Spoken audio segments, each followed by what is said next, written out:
social media challenges. Some are fun, some are dumb, and some, well, they send people straight to the afterlife. Today, we're diving into 5 real stories where viral trends turned into fatal mistakes. From jaw-dropping stupidity to tragic misfortune, these cautionary tales prove that chasing clout can sometimes mean chasing death. Buckle up, it's about to get dark.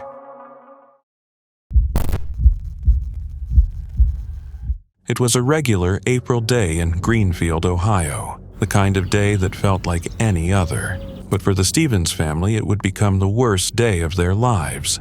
Jacob Stevens, 13, was full of life. He loved the outdoors, hanging out with friends, and like most kids his age, scrolling through TikTok. Viral trends fascinated him. It was how he connected, laughed, and kept up with the latest challenges. But one weekend, a challenge found him, and it was one he wouldn't survive. The Benadryl challenge had been lurking on TikTok since 2020, daring teens to take excessive doses of the over-the-counter allergy medicine to hallucinate. The fun part? Downing 12 to 14 pills, way beyond the safe limit. Jacob, eager to impress, decided to try it. With his friends recording, he swallowed a handful of pills, unaware that he had just made a fatal mistake. What was meant to be a quick thrill turned into a nightmare. Jacob's body reacted violently. He began to seize uncontrollably. Panic set in as his friends realized something was horribly wrong. They called for help, and Jacob was rushed to the hospital, barely clinging to life. Doctors did everything they could, but the damage was irreversible. He was placed on a ventilator, his body still but his family's hope alive. For 6 agonizing days, his father, Justin, and grandmother, Deanna, prayed for a miracle. But on the 6th day, the doctors gave them the news no parent should ever hear. Jacob's brain had shut down. He would never wake up. Faced with the impossible, Justin made the heartbreaking decision to remove Jacob from life support. Surrounded by loved ones, they said their final goodbyes. Just days earlier, he was a happy, laughing teenager. Now, he was gone. His friends, who had watched everything unfold, were left in shock.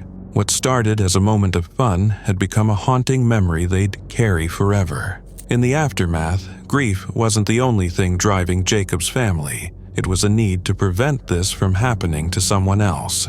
Justin went public, sharing Jacob's story, even releasing a photo of him on life support.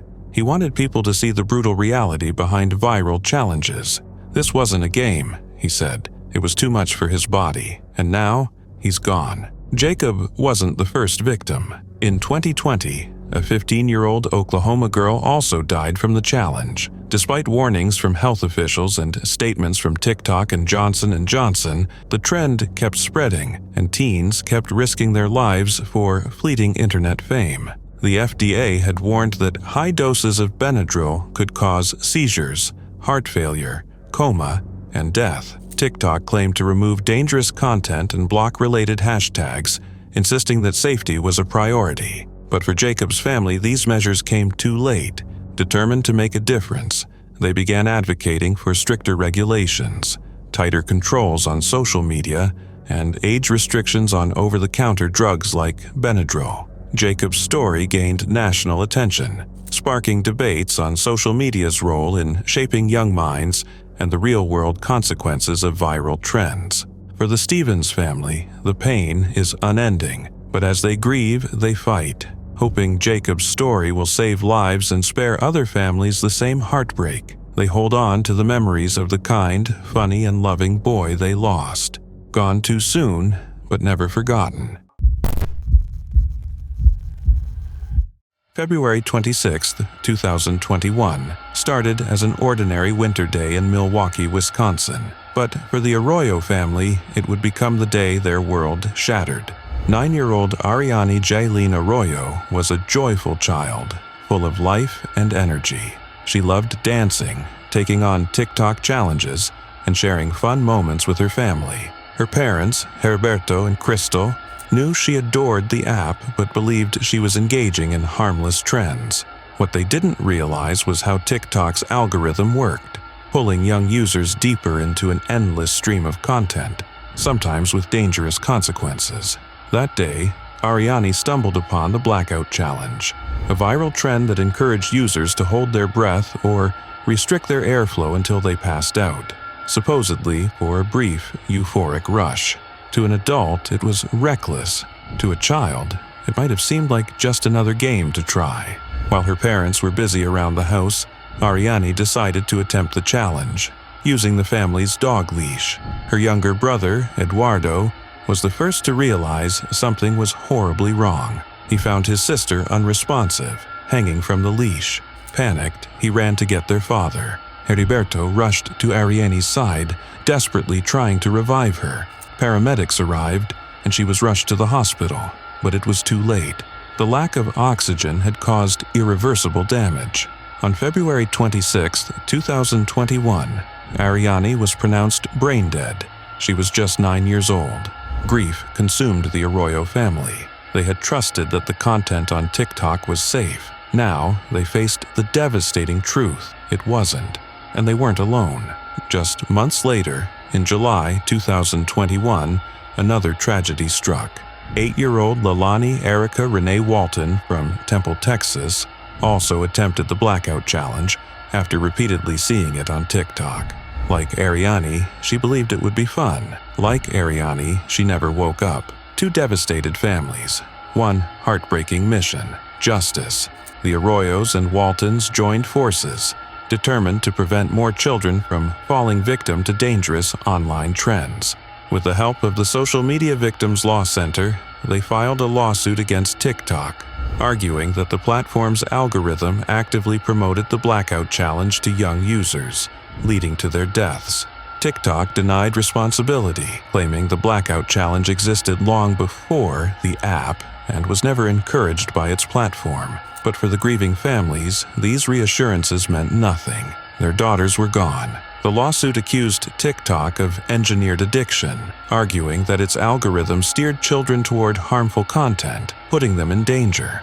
The families weren't just seeking damages, they wanted accountability. More importantly, they wanted to raise awareness and prevent other parents from facing the same nightmare. Experts have long warned about the dangers of social media, especially for young users who may not fully understand the risks of the content they consume. The deaths of Ariane and Lania ignited a larger conversation about how much responsibility platforms like TikTok should bear in protecting their youngest users. Ariane and Lania were bright, vibrant girls with entire futures ahead of them, futures stolen by a senseless online trend. Their families now fight to ensure their stories serve as a warning, because no child should have to pay the ultimate price for a viral challenge. It was a rainy evening in Pune, India. The city, drenched in quiet, seemed to hit pause. Most people were indoors, sipping tea, watching the storm. But inside one apartment complex, something tragic was about to unfold. 15-year-old Arya Sri Rao was the kind of kid parents brag about.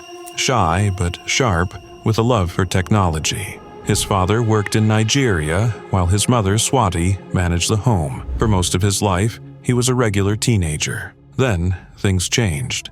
Over 6 months, Arya became obsessed with the Blue Whale Challenge, an insidious online game that led players through escalating self-harm tasks, ending with the ultimate challenge: suicide. Once happy and social, Arya withdrew. He locked himself in his room, barely speaking to his family. July 25, 2024. Outside, the rain poured. Inside, Swati tended to her sick younger child. She called Arya for dinner. He ate briefly, then retreated to his room. Normal, right? Then, a chilling message hit the apartment's WhatsApp group. A child had fallen from one of the buildings. Panic, horror, a mother's worst nightmare. Swati ran to Arya's room, empty. She rushed downstairs and found the unthinkable. Arya, motionless on the ground. He was rushed to the hospital, but it was too late. Why? How did a bright teenager go from playing games to planning his own death? The answer lay in the dark world of the Blue Whale Challenge.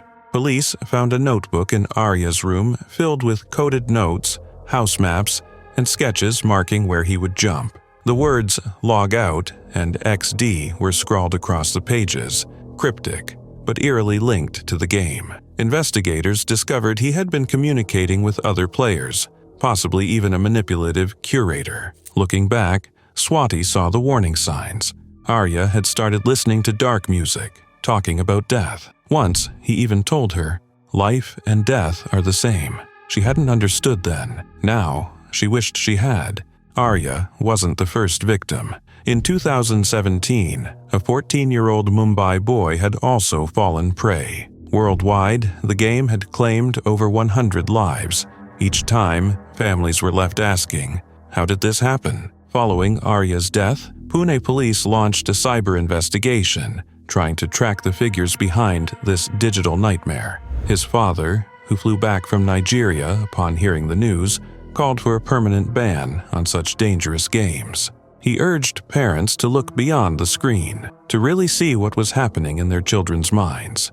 Arya's tragic end sent shockwaves through his community. It was a brutal reminder of how young minds can be manipulated, how the internet's dark corners can twist innocence into something unrecognizable. His story reignited discussions on online safety, and more importantly, the crucial conversations parents need to have with their kids. Arya Sri Rao didn't just log out. His story became a warning, a plea to be more aware, more present, and to never underestimate the deadly power of an online trend.